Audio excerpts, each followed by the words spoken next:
This video explores real events from an educational and investigative perspective. It's shared with respect for everyone affected, focusing on understanding what happened and why. True crime isn't just about what happened, it's about understanding why. If you value that approach, consider subscribing, and if you find value here, a quick like helps the channel grow. It started like this. Around 9 o'clock in the morning, downtown Oklahoma City looked exactly the way it always did on a weekday. Government employees were settling into routine tasks. Parents were dropping off children. Elevators opened and closed. Conversations echoed through hallways. Nothing about the scene suggested that within moments, this ordinary morning would become a turning point in American investigative history. When the shock hit, the immediate question wasn't just what happened, it was why. And the answer would force investigators to examine warning signs, behavior patterns, and systemic vulnerabilities that few people had fully understood. Oklahoma City in the mid-1990s was known for its steady rhythm. Federal offices operated like clockwork. Workers followed predictable schedules. Security procedures reflected the assumptions of the time, built around order, not anticipation of large-scale domestic threats. From a psychological perspective, routine creates comfort. It signals safety. And when routines feel stable long enough, communities naturally lower their sense of vigilance. That sense of normalcy was everywhere that morning. Employees inside the Alfred P. Murrah Federal Building followed the same habits they practiced every day: coffee breaks, paperwork, quick hallway conversations.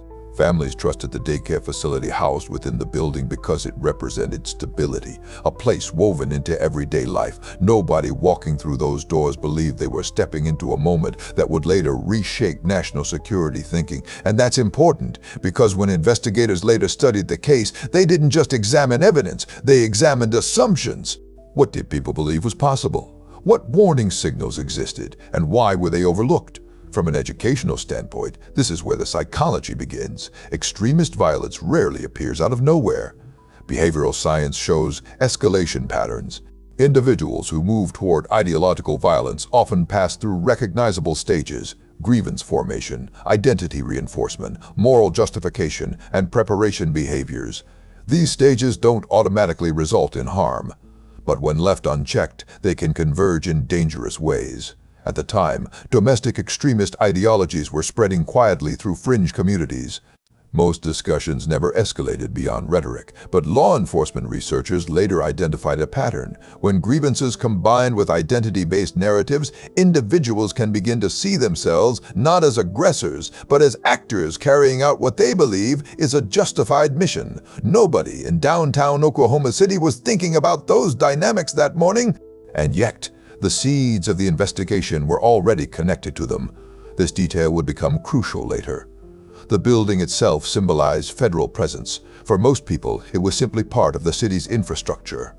But to someone viewing the world through grievance-driven ideology, such structures can become symbolic targets. That psychological reframing, turning a building into a perceived statement, is a documented warning sign in extremism research. Looking back, experts would say the behavioral signals existed. At the time, though, they blended into a landscape where few people imagined escalation could reach such a scale. Routine creates blind spots, and blind spots create vulnerability. Emergency preparedness studies consistently show that communities feel safest when daily life appears predictable. But safety culture evolves only after disruption exposes hidden assumptions. Investigators later emphasized that this case became a catalyst, not just for security reform, but for understanding how domestic threats differ psychologically from external ones. There's another pattern worth noting. Radicalization is rarely a sudden switch. It's gradual reinforcement. Individuals seeking belonging or validation may adopt increasingly rigid belief systems. When those systems frame violence as justified or symbolic, decision-making becomes distorted. Behavioral psychologists call this cognitive narrowing, a state where complex realities are reduced to moral absolutes. That framework would become central to understanding the motive behind what happened. But at 9 o'clock that morning, none of that was visible to the people moving through their routines. To them, it was just another weekday. The comfort of repetition, the predictability of schedules, the quiet confidence that comes from believing systems are stable. And then everything changed. The shock wasn't just physical, it was conceptual. Investigators arriving at the scene immediately recognized something unusual. The scale, the pattern, the disruption didn't align with accidents or internal failures. Early responders sensed deliberate action before formal conclusions were drawn. That realization shifted the investigation instantly. Because when authorities determine intent is involved, the entire framework changes. Evidence preservation becomes critical. Behavioral reconstruction begins. Every detail, no matter how small, becomes part of a larger puzzle. And here's where our first callback begins to take shape. The routines that created comfort now provided investigative anchors. Predictable patterns helped establish timelines. Security assumptions became case study material. Behavioral warning frameworks, once abstract research, suddenly carried real-world urgency. What investigators were stepping into wasn't just a crime scene. It was a psychological case study unfolding in real time. The city's sense of safety had been challenged, but equally important was the investigative realization. Understanding why this happened would matter just as much as identifying who was responsible. Because prevention depends on recognition, recognition depends on education, and education begins by examining patterns others might miss.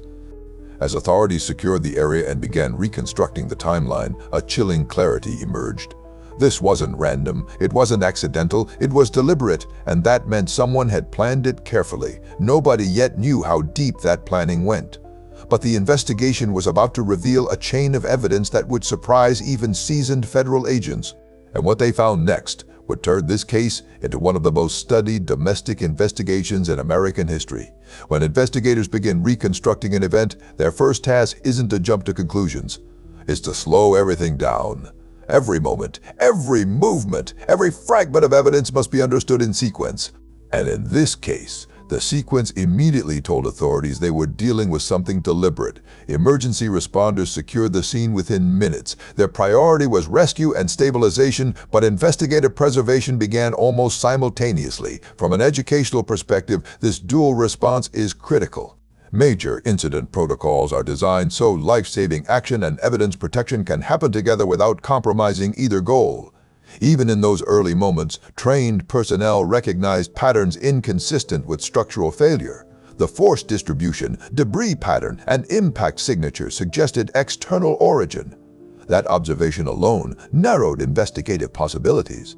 And that's where routine became evidence. Remember the daily patterns established in Chapter 1, predictable arrival times, regular occupancy flow, security assumptions based on normalcy. Investigators used those routines as anchors to reconstruct the timeline. Witness accounts aligned around a specific window just after the workday had fully begun. That timing mattered, because deliberate actors often select moments of maximum symbolic or psychological impact. Behavioral analysis later emphasized that this timing suggested intentional planning rather than impulsive action.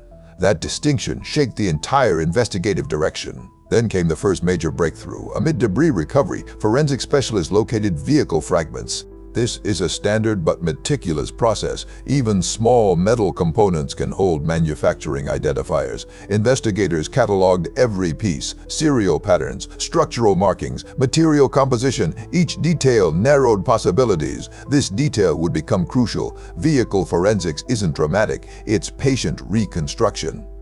Analysts compare fragments against manufacturing databases to identify origin. In this case, those fragments pointed toward a rented vehicle, a discovery that immediately expanded the investigation beyond the immediate scene. And with that discovery, the case shifted from response to pursuit. Rental records became investigative gold. Law enforcement agencies coordinated rapidly, cross-referencing transaction logs. This multi-agency collaboration demonstrates a foundational lesson in modern investigations. Information silos delay progress. Integrated communication accelerates clarity. Within hours, authorities traced the rental chain to a specific transaction. That's when investigators encountered a surprising twist.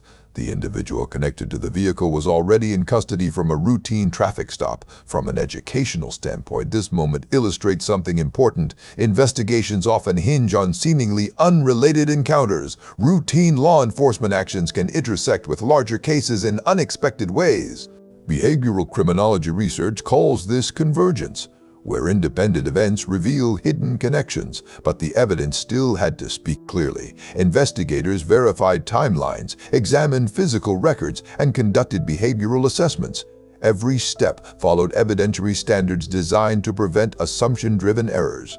High-profile cases demand precision because early misinterpretation can derail justice. Meanwhile, forensic teams continued analyzing debris patterns. Each fragment added context. Directional force indicators supported the conclusion of deliberate external detonation. Again, no graphic detail is necessary to understand the investigative importance. The science itself tells the story.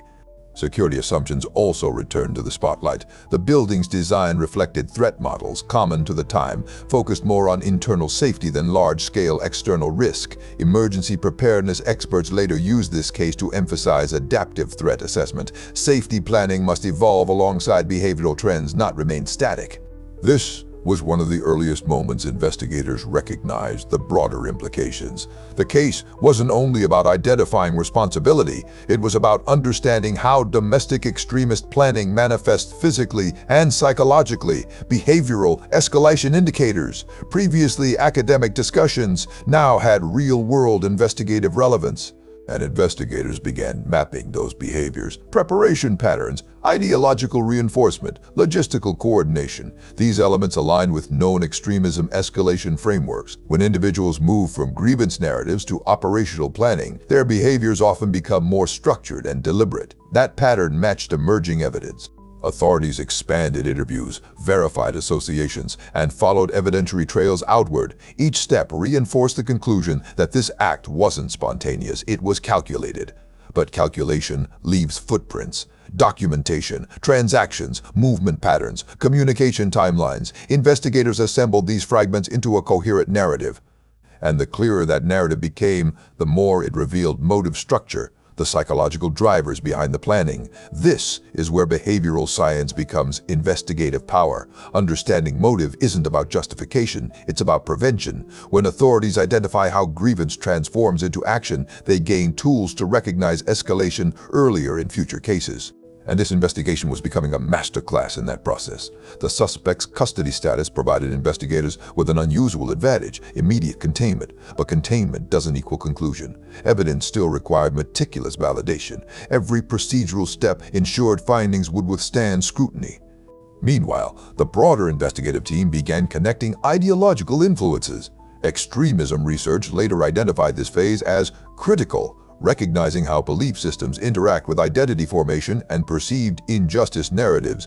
Those connections would soon reshape the entire understanding of the case, because as evidence aligned, investigators realized this wasn't just an isolated act. It reflected a behavioral trajectory that experts had warned about, one where grievance, identity, and planning converge into action, and that realization raised the stakes. This was no longer just an investigation into an event.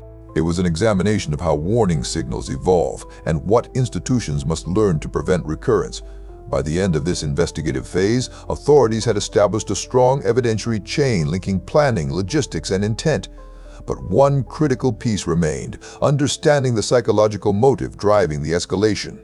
And when investigators began uncovering that motive framework, the implications extended far beyond this single case, because what they were about to reveal would change how domestic extremism is studied, monitored, and addressed nationwide. And the motive behind this act, once fully understood, would become the key to preventing future escalation. By the time investigators assembled the evidentiary chain, the outline of responsibility had become clear. What remained wasn't mystery, it was understanding. And in cases like this, understanding isn't optional, it's essential, because resolution isn't just about legal outcomes, it's about recognizing patterns that help prevent escalation in the future. The legal process followed established federal procedures, evidence was evaluated, timelines confirmed, and associations examined under rigorous standards. Court proceedings centered on verifiable facts, physical evidence, transaction records, and behavioral indicators that demonstrated planning and intent. The judicial outcome reflected the gravity of the act while reinforcing a core investigative principle. Accountability depends on precision. But the courtroom resolution was only one layer of closure. From a psychological perspective, investigators and researchers began asking a deeper question: what behavioral trajectory leads someone to cross the threshold from grievance into deliberate harm? Extremism specialists later identified a progression model that aligns with this case. It begins with perceived injustice. Individuals interpret personal or ideological grievances through identity frameworks. Over time, reinforcement communities, whether social, ideological, or informational, narrow perspective. Psychologists call this cognitive narrowing, where complex realities become reduced to moral absolutes. That narrowing is critical, because once an individual begins framing action as symbolic or corrective, decision-making shifts, planning becomes rationalized, consequences are minimized in the individual's internal narrative. This doesn't happen overnight. It's a gradual escalation marked by identifiable signals, fixation, ideological rigidity, preparation behaviors, and emotional distancing. And here's where our first callback resolves. Remember the routines established in Chapter 1? Those predictable patterns weren't just comforting, they provided investigative anchors.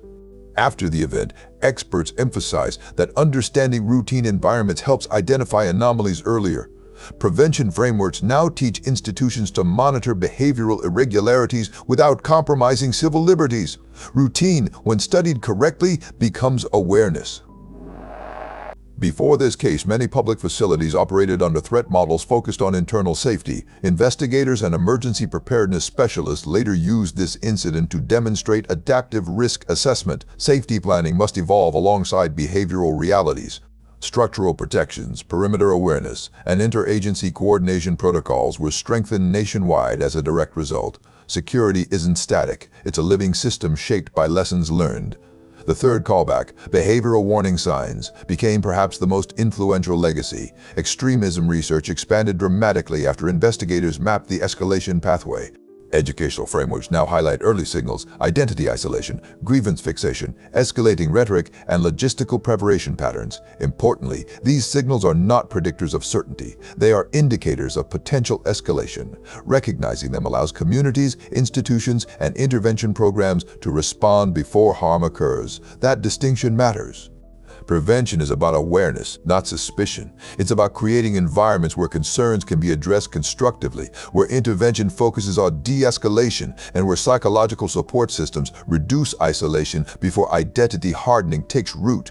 The systemic lessons extended beyond psychology. Emergency response coordination underwent major review. Communication interoperability improved. Federal and local agencies strengthened joint investigation frameworks. Crisis management training expanded. These reforms reflected a simple truth: preparedness evolves through reflection, and reflection requires honesty. Investigators openly examined what worked, what didn't, and how systems could adapt. This transparency transformed the case into an educational reference point, studied in forensic science programs, behavioral psychology courses, and emergency management training nationwide. The human impact remains central throughout these lessons. Memorialization efforts focused on remembrance, resilience, and community healing. Educational initiatives emphasize honoring those affected not through retelling trauma, but by ensuring future awareness. The legacy isn't defined by the act itself, it's defined by what society learned afterward. That framing matters, because understanding why violence occurs allows institutions to respond intelligently rather than reactively. Behavioral science shows that when societies integrate lessons instead of avoiding them, resilience increases. Communities become better equipped to recognize escalation patterns and respond early. This is where the emotional arc resolves. Chapter 1 introduced routine and normalcy. Chapter 2 explored disruption and investigation. Now, closure comes through understanding, not